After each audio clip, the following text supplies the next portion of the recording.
Okay, I'm going to give you a quick intro to DID. What can we do with DID? It gives identity to any subject, a person, organization, IoT devices, etc. It has key management methods: create, read, update, and delete. It can bind government-issued ID through service endpoints. Key management. Users can create DID and register as many public keys as possible: primary key, recovery key, backup key, etc. Users can manage keys by themselves. Service endpoints. Users can bind DID with service endpoints such as a public notary service to link to government-issued ID, such as social security numbers.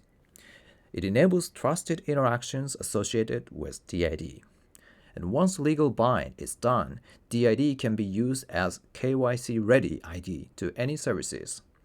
And we can make cryptographic tool that enables limited access to selected parts of data. And I'm going to show some demo. And DIF Site 3 Working Group developed specifications for DID key management methods, provide DPKI, decentralized public key infrastructure. It has reference implementations. One is Ion, it is Bitcoin based. Microsoft is a major contributor. Another one is Element, which is Ethereum based. So here's Ion web app, and here's Element. By the way, it has also GitHub DID. And there is a universal resolver. So basically we can paste a DID string and we can resolve a DID document.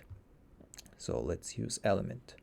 So here we can create DID key store. Now I don't have any keys. Let's create. I have keys. See, inside are a lot of keys. Then after creating, let's go to browser node. If I click this, before that I have to link to MetaMask. So connecting MetaMask. So if I click create DID, it will interact with Ethereum network. And we have to wait to write our data onto blockchain. So let's confirm.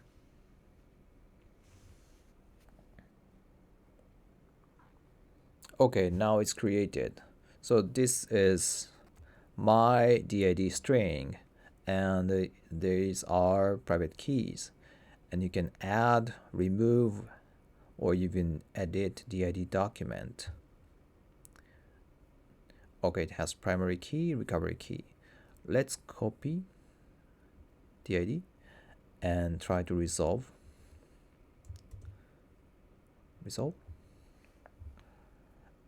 Okay, I got the key information here. This is public key.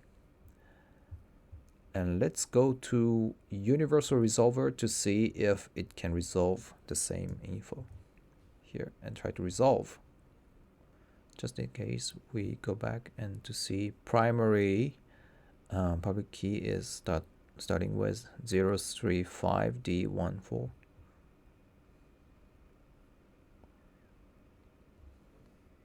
Okay, so here primary key 035D14, so it is identical. And here it says services and none because I didn't include service endpoints here. However, if you go to example, let's pick up a DID from sovereign. Okay, let's try to resolve. And here it shows a service endpoints provided with, it looks like a public notary service. And using this, you can bind your DID with government issued ID so that you can use your DID to represent yourself and bind to your legal jurisdictions. So it can be useful to help anti-money laundering or KYC services. Okay, let's go back. So if you use DID, it strongly supports AML CFT to reduce compliance costs. and it enables embedded supervision, and it could help to maintain confidentiality. So I'm going to introduce one picture from a working paper from BIS.